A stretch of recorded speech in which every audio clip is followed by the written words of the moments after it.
Many years after the war, I was speaking in Melbourne, Australia, and a man came up to me.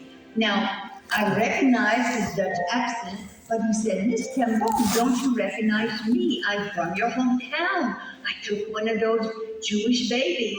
I said, sir, I'm sorry, I don't recognize you in particular. You know, we did place 100 babies in 24 hours. And he said, uh, you know, he said, I remember it like yesterday. And he said,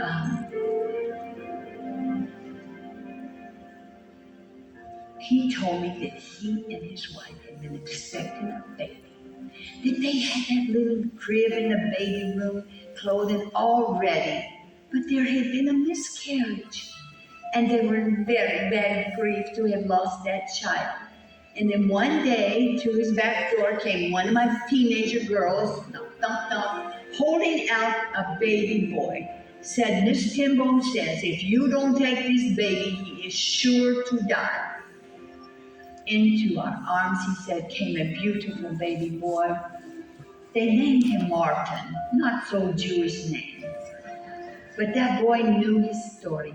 He knew he was a Dutch Jewish infant orphan, rescued by Dutch Christian teenagers, rescued by dressed like Nazi soldiers.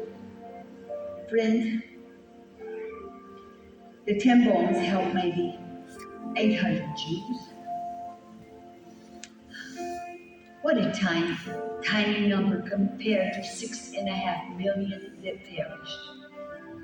We don't know how many survived our care. We didn't know their names for the most part, much less where they went. But let's say all 800 survived. What a tiny number compared to 6.5 million that perished.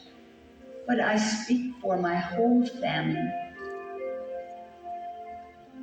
when I say the price we paid, we would have done only for Martin. The Jewish people are a priestly nation. Every nation they have touched in their wandering has been blessed. Their very existence testifies to the reality of one true God. And for it, they have paid a high price, the why of which I don't understand. 4 generations of Tembones prayed for the Jewish people and the creation of the Jewish state. Yet the divine but incomprehensible answer to our prayers was prison, even death for some of us. Say, friends, I'll share a truth with you. When you pray for someone or something, often God will make you a part of the answer. And we never regret the way the Lord had used us. No, we love the Jews. They brought us our Bible. That book is just bursting by good news and glorious promises. They brought us our Savior, though the world has forgotten. He was Jewish. And friends, 4 of my beloved family died protecting Jews. They saw Jews valuable enough to risk and give up their very lives. Don't you know I'll always love the Jews for that?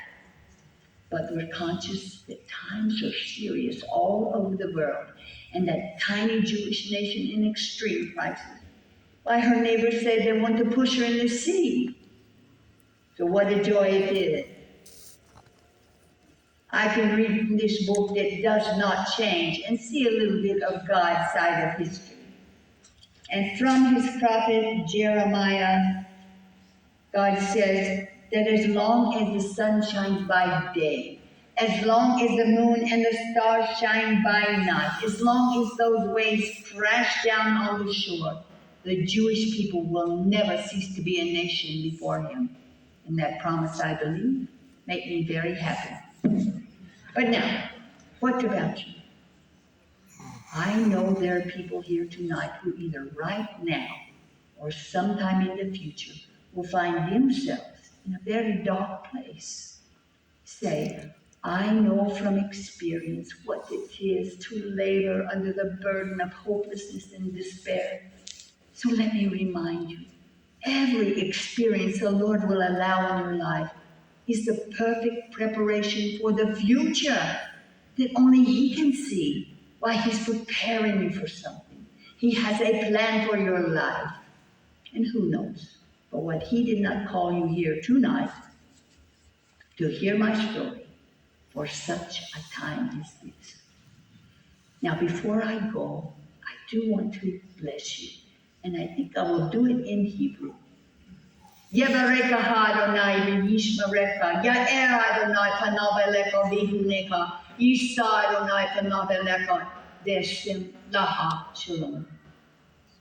If you don't speak Hebrew, what I have said is the Lord bless you, keep you, make His face shine on you, lift up His countenance to you, and give you peace. Thank you so much, friends.